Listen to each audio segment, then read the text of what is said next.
লো সেলসোর কথা মনে আছে? আর্জেন্টিনার মিডফিল্ডে একসময় যার রাজত্ব চলত, যিনি ছিলেন স্কালোনির চোখের মধ্যমণি। আজকের দিনে আর্জেন্টিনার মিডফিল্ডে রয়েছে শক্তিশালী ত্রয়ী ম্যাকঅ্যালিস্টার, এনজো ফার্নান্দেস, ডিপলের মতো খেলোয়াড়, যেখানে প্রতিপক্ষের ঘুম হারাম করে দেয় ওরা। তবে সেই জায়গাটা একদিন একাই সামলেছে জিওভানি লো সেলসো। বলতে গেলে মধ্যমাঠে টেকনিক্যালি জাদু দেখিয়েছিল। একদিকে যেমন প্রতিপক্ষের আক্রমণ সামলেছেন, অপরদিকে স্ট্রাইকারদের দিয়েছেন চুলচেরা পাস। কোপা আমেরিকা জয় সাথে 22 বিশ্বকাপের বাছাই পর্বের ম্যাচগুলোতে মধ্যমাঠে একাই দলের চালিকা শক্তি ছিলেন।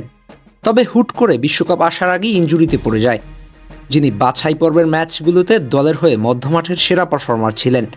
ইনজুরি যেন কেড়ে নিল তার সমস্ত স্বপ্ন। একেবারে শেষ মুহূর্ত পর্যন্ত অপেক্ষা করেছিল স্কালোনি, কিন্তু শেষ পর্যন্ত ইনজুরি থেকে সেরে উঠতে পারেননি তিনি, যার কারণে শেষ মুহূর্তে এসে স্কোয়াড থেকেই বাদ পড়ে গিয়েছিলেন।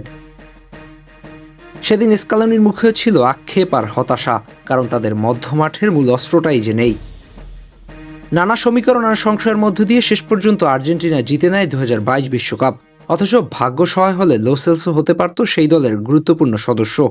কিন্তু মন্দ কপাল, যে দলের জন্য এত কিছু করলেন তিনি শেষ পর্যন্ত সেই দলের হয়ে বিশ্বকাপের অংশ হতে পারলেন না। হয়তো এই একটা আক্ষেপ তাকে পোড়াবে জীবনের শেষ মুহূর্ত পর্যন্ত। আজকের মাঠে আর্জেন্টিনা যে মিডফিল্ড নিয়ে গর্ব করে, তাদের মূল স্তম্ভটাই তৈরি করেছিল লো সেলসো, যার হাত ধরে আর্জেন্টিনা বুনেছিল একের পর এক ম্যাচ জয়ের গল্প।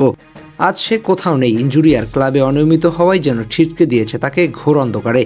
ওই জায়গায় তরুণরা আগমনী বার্তা দিয়ে রেখেছিল, যার জন্য জাতীয় দলে এখন আর দেখা যায় না এই মিডফিল্ডারকে। তবু আর্জেন্টাইন সমর্থকদের হৃদয়ের মণিকোঠায় থেকে যাবে লো সেলসোর নাম। যারা দেখেছিল আর্জেন্টিনার দুঃসময় কিভাবে দলকে আগলে রেখেছিল, তারা তাকে কি করে ভুলে যাবে। তবে খুশির খবর হলো, ইনজুরি কাটিয়ে ক্লাবের হয়ে মাঠে ফিরছেন লো সেলসো। রিয়াল বেতিসের হয়ে অনুশীলন করতে দেখা গেছে তাকে।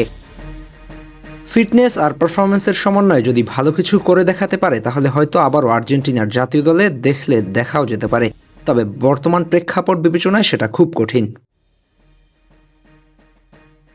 আহমেদ হাসনাইন খান, টিম স্পোর্টস।